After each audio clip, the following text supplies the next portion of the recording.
Bubba, talk about the secret of marriage. How have you done it? 26 years. Well, Speedy, You romantic? There's a lot of secrets there. I think the best thing is sometimes you just need to go hunting. Let everybody cool off. Okay. Get out of the house. You know what? I'm writing this down real quick. Hold on. Yeah, I have Go hunting. Go hunting. Okay. You don't hear that one a lot. See, I think everybody needs time apart, but no, we have a great time. Everybody needs a little time away. That's what I tell a lot of these interns that come through here, and we're always talking about everything, and they ask me questions. I said, hey, you got to marry your best friend because, you want somebody you're attracted to and the physical side and all that. But, a large part of your life is going to be going through life, and you've got to have somebody you can laugh with. That's for sure. Oh, yeah. No doubt. Betty's got a great sense of humor. Yeah, because on most days. Yeah, sometimes I mess it up. But, right. Well, even because even if you have children, and that's a wonderful thing, they are well. Wait a minute! In the times we're living in, that's really not true anymore. I was going to say they're leaving. For some of you, like really, I'm still here, and should have been long gone. But because it's gonna end up being the two of you. Yes, I mean, and you know how many times do we see the marriages that crumble after the kids leave because they quit being friends and quit dating and suddenly the kids are gone and they look over and go, now who are you? Yeah, you got to laugh a lot too. We do laugh. Sometimes we do it instead of crying, but we do laugh a lot. Yeah. Oh yeah, look, if you don't have any laughter in that marriage, it's a problem. And Betty's one of the great laughers of all time. Oh yeah, oh yeah. She'll get to cackling when she gets. We'll be discussing something or watching something on TV at night, and before we go to bed, and when she gets to laughing and she just can't laugh any harder, she starts kicking her feet, which is funny. Yeah, because I mean, just the whole bed flies apart. So, but it's funny. I go, you got to calm down, but when she gets, it's like me. You know how there's some things get me down, and I just cannot breathe. Yeah. I saw that just the other day. Yeah. I know it. Yeah, I did too. So that's good. All right, so secret to marriage: go hunting. Yep, and laugh a lot. And laugh. Marry your best friend. Right. Okay, hold on. I'm writing all this down. Right. Mm-hmm. All right.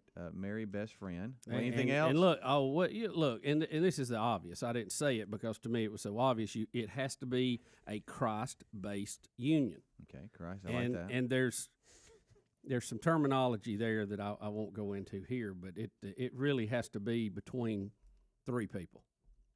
You, her, and the Lord. Right, and you might want to get it right to place him as the king of the house. Absolutely, and top of the triangle. Yeah, houses don't work well that have three kings. No, so you got to have one. And I can remember in our marriage counseling for Sherry and I can still remember when Rick Cagle drew that triangle. Yep, and he said Jesus is at the top, and you two are down here at the bottom of the triangle. The both of you pursue him, and you'll meet at the top. Right, and if that's always the pursuit, you'll find that most anything you face, you can overcome, and we've definitely seen that. And too, I think a lot of people when they sometimes they get to a point where everything's not right, they kind of want to bail on things because they think, well, it shouldn't be this way, and we all had that seventh grade love where the little birds were flying around all the time, and you can still have that, but two imperfect people will never make a perfect marriage. No. And we're all imperfect individuals. So, it's kind of like if there's road construction, there's going to be some potholes out there. Right. So you work through them, you plan on them, slow down when you have to, but don't go into it thinking you're going to drive on the interstate your whole life because that ain't going to happen. And if you do, you'll be sadly disappointed and looking for a road to get off on. Right. And, and another thing that when we've talked about this on the show, but it's a good time always when these markers come up to talk about it again, is if you go to the book of Ephesians, and Paul is saying things there that were unheard of in that culture. Women were not treated well at all. As a matter of fact, that's where the whole divorce certificate came from, is that men were just getting rid of wives and going to find another whenever they wanted to. Then the wives had no rights. They had no anything. And Moses said, we're going to start a divorce process not because God is for this, but because y'all are so hard in your hearts the way you're treating these women. And so anyway, but one of the things you got to think about is when you look at what he talked about, and I even talked about this the other day and usually do if I get a chance to speak on this, because I think sometimes we just kind of gloss over things in the Bible and we have to go back and go, okay, Did Paul misunderstand what God was telling him to say, or is this what he says? Or am I missing it? Yeah, and when he talks about how the husband is head of the house, but he said this is supposed to be a servant type leadership, like somebody that we're supposed to be following, Right. Jesus Christ, who served those that he was placed clearly in leadership over. And he said, love the wife like the Christ loved the church, and of course he gave his life for the church, and to bathe her in the Word of God, that she's presented blameless. That's that spiritual leadership. And it doesn't matter. I mean, our wives in here, are not women who don't know the Bible or don't understand it or whatever. But my wife, it made it very clear that she still needs her husband to bathe her in the Word of God, even, no matter how well they may be spiritually. And a lot of them really don't desire to be the spiritual leader of the home. They're doing it because the husband and the dad won't. Right. And it doesn't work as well. But back to this, when he says, so husbands, love your wife, and then he said, wives, respect your husband. It doesn't say love. It's a different word.